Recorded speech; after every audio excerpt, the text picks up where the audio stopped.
Bonjour et bienvenue à tous pour une toute nouvelle vidéo avec un pair puzzle qui s'est mis en Noël cette fois-ci, c'est assez joli à voir. Alors, on va pouvoir parler aujourd'hui de quelques trucs et astuces par rapport à la tour de magie que je me suis rendu compte durant cet événement. Alors, en tout premier lieu, l'énergie de tour. Alors, l'énergie de tour, je me suis fait avoir, parce que je pensais que c'était comme le titan mythique. Je pensais que c'était comme la guerre d'alliance où ça se cumulait si on ne les utilisait pas. Mais là, en l'occurrence, hier, j'ai fait 7 frappes sur 10. Donc je pensais me réveiller avec 13 sur 10. Et en fait, non, il s'est généré que jusqu'à 10. Donc si vous voulez vraiment optimiser votre score, votre rentabilité dans le tour de magie, il faut faire les 10 frappes tous les jours. Parce que sinon, le lendemain, ça ne va pas aller plus loin que 10. Donc ça, c'est une première chose. La deuxième chose, comme vous voyez qu'il y a les malédictions, c'est surtout moi la malédiction à partir de l'étage 11 qui m'embête. Ce qui fait que les effets lancés par les héros durent un tour de moins. À partir de l'étage 16, ça fait même 2 tours de moins. Donc ce qui est assez embêtant, même si ça peut jamais se réduire à 1. Hop, par exemple, si je prends le cas de... Où est-ce qu'il est mon copain? De Proté par exemple, qui de base il est très balèze. Bah, du coup, c'est ce qu'il fait par exemple de bloquer le mana et le poison qui est un plus mais qui est assez sympa. Il passe de 3 tours à un seul. Donc il devient du coup beaucoup moins fort et beaucoup moins intéressant.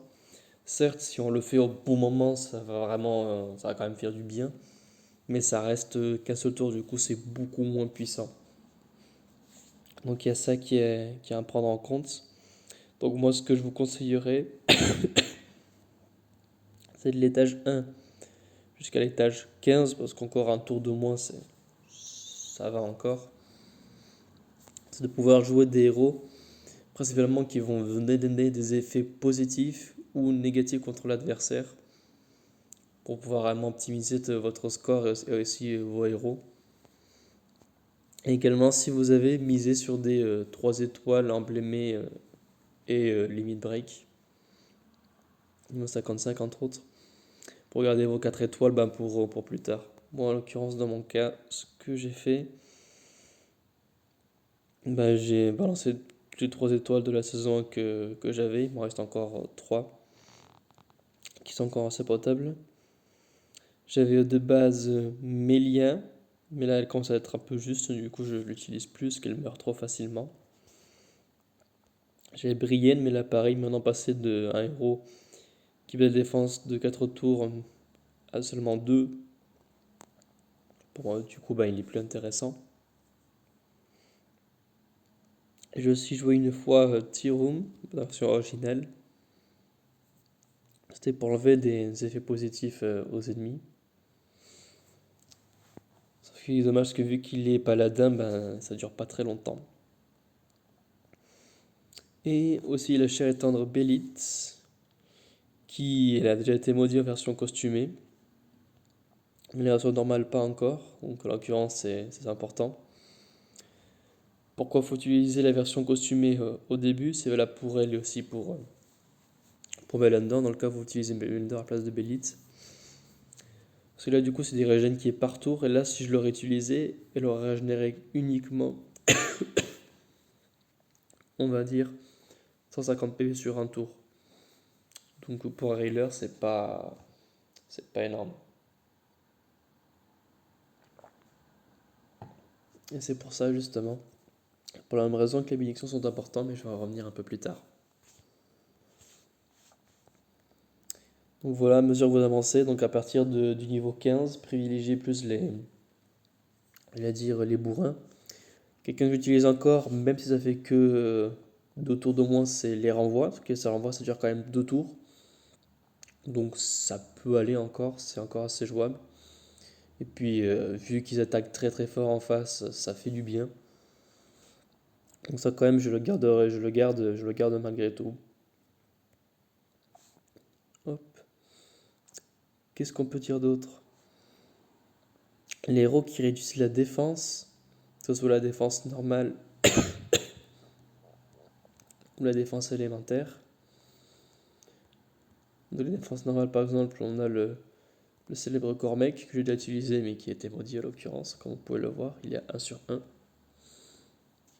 Alors la défense élémentale, comme Nordry, arrivé au niveau impossible, vous arrivez à un stade où les effets qui réduisent la défense vont être divisés par 2.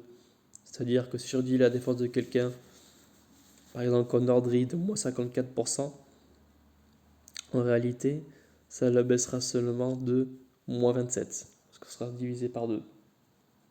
Donc ce sera beaucoup moins efficace aussi que ce qu'il va prendre en compte. Également, arrivé à un certain stade, si vous avez par exemple 2 héros de couleur glace dans votre équipe, tous les ennemis, pas que le boss, mais tous les ennemis dans chaque vague ont une résistance de 10% contre tous les ennemis glace, parce que vous en avez 2. Donc le fait de doubler votre attaque, eux ils vont réduire ce qui est subi de 10%. Encore 10%, c'est pas énorme. Mais si vous avez par exemple un mono bleu, ou un mono en général, ça du coup ça va le réduire de 40%, 50% de tous les dégâts subis. Et là du coup ça perd grandement votre avantage du mono bleu. Donc ça c'est quelque chose qui est à prendre en compte. Et donc privilégier les duos ou les monos de couleur avant du coup.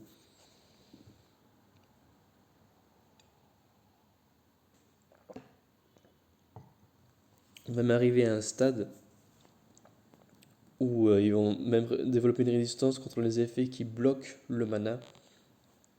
Autant le mana en tant que tel aura sa régénération. Donc ils deviennent vraiment très costauds. Là au niveau normal c'est abordable. C'est pas très dur. À partir de l'impossible, ça commence à devenir impossible. Voilà, bien joué, ça commence à devenir dur. Tout simplement. Alors les héros que moi je considère incontournables pour ce genre d'événement. Alors on va commencer par aller en bas, par les 3 étoiles. Alors Tyrum, je l'aime beaucoup pour l'événement. Alors pas pour ni pour sa classe ni pour son niveau en l'occurrence vu qu'il reste faible. Mais surtout que c'est très bien d'avoir quelqu'un qui purifie les effets négatifs ou alors enlève ceux des ennemis. Parce que vous avez plusieurs ennemis qui, comme elle par exemple, se veut un effet positif où elle peut ressusciter. Lui qui réduit les défenses de ténèbres ou alors booste l'attaque comme un possédé. Vous avez plein de choses. Vous avez beaucoup de personnes qui ont aussi une chance de ressusciter les alliés ou de s'auto-ressusciter. Il y a aussi elle, Agrafna, qui encore les effets négatifs que vous envoie sont pas énormes. Par contre, les effets positifs qu'elle donne sont considérables. Donc là, avoir un debuff contre elle, c'est aussi très important. Vous avez aussi pas mal d'invocateurs de sbires, je pense notamment à Anastasia et à Motega. Donc là, à l'occurrence, contre les sbires, contre les sbires, le mieux qu'on peut avoir, c'est Gormek en costume. Parce que du coup, lui, il vous soigne par rapport au nombre de sbires détruits. Et en plus, c'est un mage. Donc, dans cet événement, c'est vraiment l'atout. Il peut résister jusqu'à 5 malédictions. Donc, c'est vraiment très très bien. Excusez-moi pour voir si je tousse pas mal. Je suis encore un peu malade malgré moi. Je vais mieux, mais il me reste juste la tousse. L'atout. Alors, un autre héros qui serait vraiment aussi très bien, mais que moi je n'ai pas encore pu monter, ça aurait été Kael Moon. Vu que c'est le seul debuff qui est druide. Donc du coup, dans cet événement, il resterait jusqu'à 5 malédictions à la place d'une. Du coup, à l'occurrence, Kenmood là, il aurait été excellent. Ça aurait été un très bon héros. C'est un très bon héros pour l'événement. Donc si vous l'avez, n'hésitez pas. Alors de façon circonstancielle, bien sûr, hein. Si vous avez des héros qui en face vont donner des effets positifs à leurs ennemis sur eux-mêmes qui sont casse-pieds, ben là, Kenmood va vraiment pouvoir faire l'affaire. Sinon, vous avez, comme je le montrais tout à l'heure, vous avez Tyrum à usage unique. Bah, du coup, je peux plus. Et vous avez aussi la célèbre Sonia, également à usage unique. Par contre, Sonia, elle, c'est l'inverse. En costume, là par contre, elle passe à druide. Elle purifie les négatifs de tous les alliés. Donc là, du coup, si vous faites l'inverse, c'est Sonia en costume qui devient intéressant parce que du coup, elle résiste à 5 malédictions. En plus d'avoir des stats assez sympathiques en termes de défense, qui est vraiment bien dans cet événement. Alors, quel autre héros je considère moi incontournable? Brume. Alors pourquoi Brume? Parce que même si tout ça s'est réduit à un seul tour, elle reste rapide. Donc si vous jouez bien, elle peut facilement faire ça assez souvent. Et surtout avec les bénédictions disponibles. En l'occurrence, j'ai que plus 5% de génération de mana. Mais à la fin, je vais arriver à un stade où j'aurai genre plus 15, plus 20% de génération de mana. Ce sera vraiment quelque chose de considérable. Et bénédiction rare qui fait qu'à chaque fois qu'un héros lance sa compétence spéciale, ça donne par exemple 5% de mana à tout le monde. Donc à la longue, les héros ils vont s'entraider avec leur compétence spéciale. Là, j'ai réussi à leur donner 100 PV chaque fois qu'ils utilisent leur compétence spéciale. Et c'est 100 PV sans compter le bonus de régénération de PV qu'ils ont. Donc là, on est déjà à plus 5% de soins déjà de base. Et normalement, je leur mets tous cette troupe. Donc ils ont tous plus 15% de soins. Du coup, ça fait un total de 25% de soins en plus. Avec 15% de santé en plus. Donc j'utilise vraiment la bénédiction de telle façon à ce qu'elles s'unissent. Et là, en l'occurrence, à ce que ce soit le bonus de soins qui soit considérable. Parce que j'arrive toujours à un stade où j'ai plus de healer et je peux me healer que comme ça. Et du coup, ça devient vraiment très important. Hop. Qu'est-ce qu'on a d'autre comme héros que je pourrais considérer comme incontournable? Alors, Belitz, très bonne healeuse. Même si elle est 3 étoiles, elle reste bien. Du moins pour les premières vagues, elle reste excellente. Vu qu'en mage ou en druide, du coup, ça lui fait une résistance de 10 élections totale. Donc Belitz, elle est vraiment très très bien. Mélia, elle est bien aussi, c'est une druide qui donne plus de chances de faire des coups critiques. Donc elle m'a beaucoup aidé dans mes débuts aussi. Si vous avez Isernia, elle peut être bien. Vu qu'elle fait des dégâts sur tout le monde. Et que c'est une mage.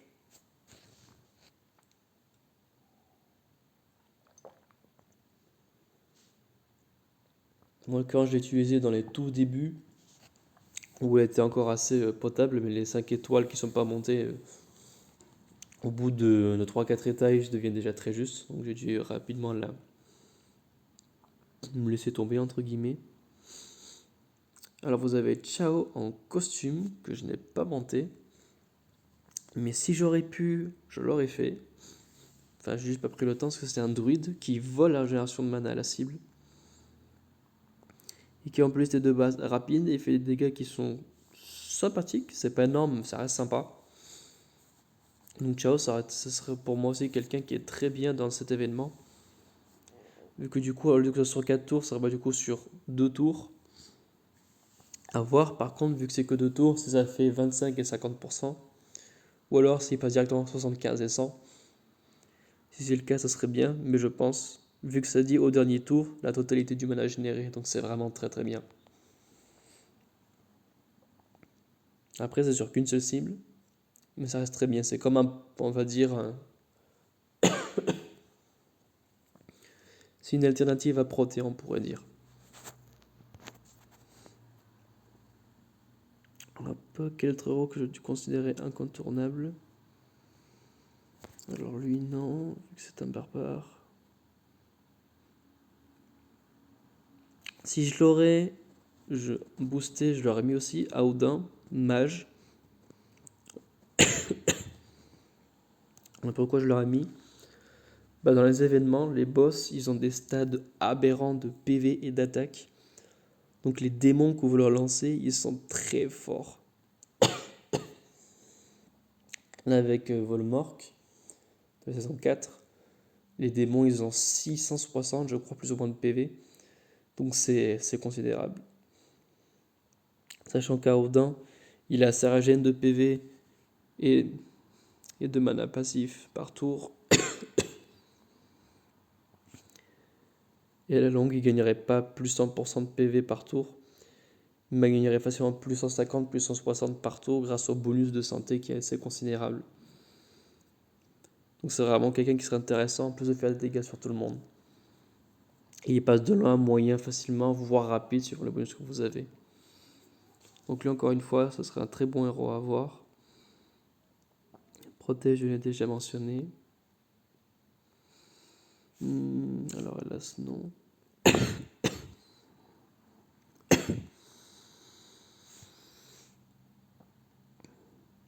Ceux que je clique vite fait, ceux qui sont, on va dire, qui sont sympas, mais vu qu'ils sont pas de la bonne classe, que je les ai pas tous en tête, ça s'arrête vite.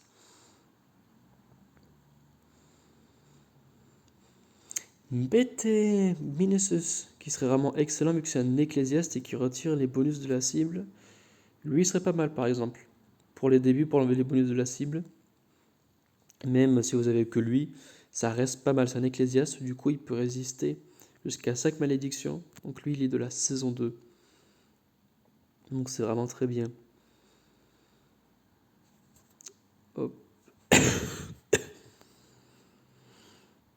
Candy, une illustre qui est assez sympa.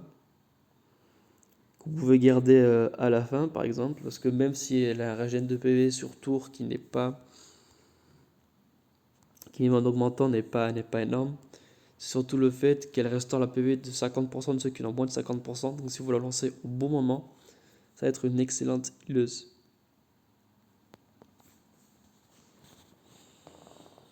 Hop. On va revenir entre guillemets aux choses sérieuses, un peu plus haut. Alors vous avez les skulls. Skill les skulls, voilà, j'y arrivé. Que j'ai mis au niveau max, mais que j'ai pas emblémé parce que j'hésite encore. Mais si vous l'avez, c'est un très bon héros, parce que vu qu'il réduit tout, l'attaque pendant 6 tours, en fait, du coup, ça réduit pendant 4 tours, ce qui reste pas mal. Il est ecclésiaste ou sorcier, donc du coup, il a une résistance totale à 10 malédictions. Donc, Kit Leskull est un très bon héros pour l'événement, que je dirais donc incontournable. Vous avez Almur aussi dans ses débuts, qui sera pas mal, vu qu'il va réduire la défense nature de 54%, et est un sorcier, donc une résistance jusqu'à 5 malédictions. Vous avez Cyprien, qui est également excellent du fait qu'il est sorcier et qui renvoie les dégâts sur tout le monde.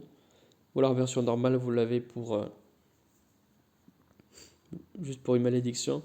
Par contre, si vous avez Boril, l'alternative Cyprien qui est bleu, c'est exactement la même chose, mais c'est l'inverse. Du coup, c'est vraiment un très bon complément. C'est-à-dire que Boril,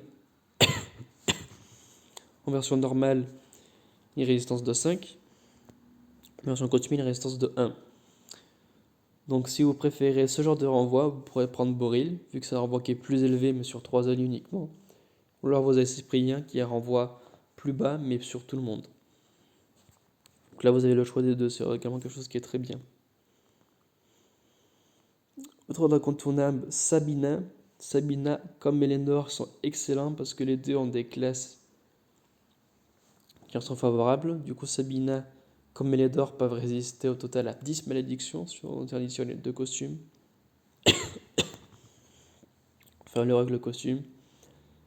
Donc ça reste très fort et très balèze.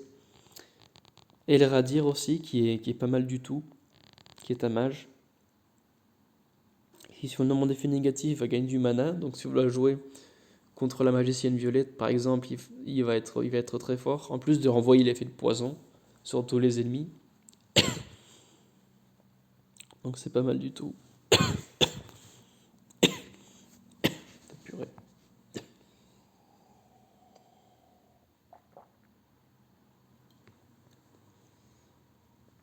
J'ai un verre d'eau à côté pour essayer de calmer la toux. Purée, elle est quand même sévère des fois. Qui d'autre? Alors elle, bon, je n'aurai pas le temps de l'utiliser.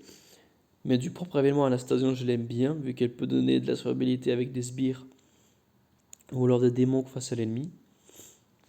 Donc je la trouve qu'elle est très bien. Qui d'autre? Ben, ceux que j'ai d'équipés, en tout cas je pense à Hello, qui est un soigneur qui purifie les effets négatifs. Donc c'est très bien. Très clairement, il y a Ariel en 5 étoiles qui est une alternative qui est beaucoup plus balèze. Autant elle ou son costume, d'ailleurs. Mais on va dire pour le moment, ben, j'ai juste Hello, ce qui est déjà cool.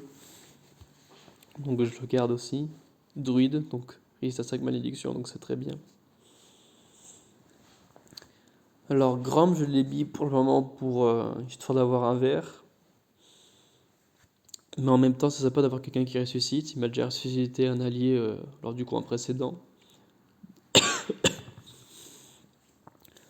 Donc ça reste toujours intéressant d'avoir quelqu'un qui ressuscite en étant ecclésiaste. Du coup, il peut résister jusqu'à 5 malédictions. Là, il en a déjà chopé une. Hop. Alors Wukong, il laisse non, vu que moine, ça risque qu'à une seule malédiction. Donc c'est pas de lui quelqu'un de spécialement intéressant. Alors si vous voulez, dans tous les cas, il va augmenter la table de façon considérable, ça va être génial. Mais il peut être maudit très facilement. Alexandrine, qui est une soigneuse qui est ecclésiaste et qui donne des chances critiques qui sont considérables aussi. Donc elle aussi c'est une héroïne qui est incontournable. Maligna, donc un mage qui cogne et qui peut potentiellement faire des effets négatifs intéressants. Donc elle aussi elle est incontournable. Faline aussi, elle est excellente, une cogneuse qui a duration de mana et qui est mage. Excellent. Benna, comme je l'ai dit tout à l'heure, excellent aussi dans cet événement. Frost, je le mettrais selon ce que je l'aime bien, mais sinon il n'est pas plus intéressant que ça par rapport à sa classe liée à la tour de magie. Et voilà. Juste parler des héros que j'ai. Si je parle de tous les héros, il y en aurait pas mal. Et vous avez compris. Vous devez juste chercher tous les héros qui sont ecclésiastes, druides, sorciers ou mages. Alors, pour rappel, on l'a ici. Sorcier en deuxième, druide en quatrième, ecclésiaste en sixième, magicien en septième. Vous devez chercher ces 4 classes-là. Ce sont eux qui vont résister le plus. Et chercher des personnes qui heal, parce que vous allez en avoir besoin. Des personnes qui purifient les effets négatifs. Des personnes qui débuffent les effets positifs des ennemis. Des personnes qui, dans un début, pourront bloquer la régénération de mana. Parce qu'à la longue, vous allez voir, comme je vous expliquais, que ça va être au moins intéressant. Des personnes qui renvoient les attaques, qui baissent l'attaque, la défense. Enfin, faire comme la même stratégie que sur le Titan en fait. Mais privilégier les héros, encore une fois, sorciers, druides, ecclésiastes et mages. Alors, petite chose à noter. La malédiction réduit seulement les effets qui sont infligés à travers les compétences spéciales, mais pas à travers les objets. C'est-à-dire que concrètement, quand je lance une attaque à la bombe, ça reste moins 25% d'attaque et toujours pour 6 tours, pas pour 4 tours. Donc la malédiction ne s'applique pas sur les objets, et ça c'est intéressant. Donc, je tenais à le préciser, parce que c'est une petite nuance où j'ai rendu compte qui est vraiment bien. Donc n'hésitez pas. Et est-ce que j'allais dire autre chose? Question stratégique, quand vous voyez que vous avez une malédiction, vous devez tout faire pour la déjouer. Mais si vous voyez que vous êtes déjà capable de la déjouer, vous pouvez jouer dangereux et jouer d'autres combos.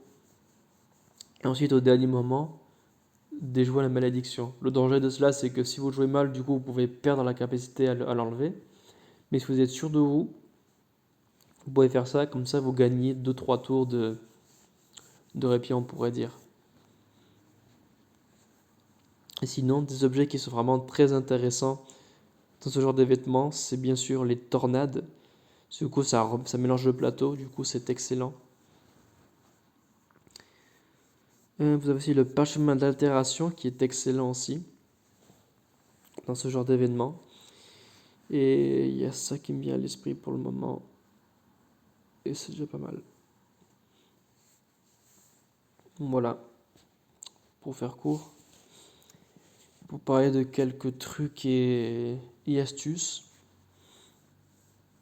de la tour de magie, j'essaie de penser à d'autres choses. Mais j'ai rien qui me vient à l'esprit, en tout cas pour le moment. En tout cas, j'espère que cette vidéo vous aura plu malgré mes nombreuses quintes de tout et petites pauses de silence, justement, essayer de me contrôler un peu. Dites-moi ce que vous en pensez et si vous avez d'autres idées et astuces par rapport à la tour de la magie. Et je vous souhaite une très bonne journée.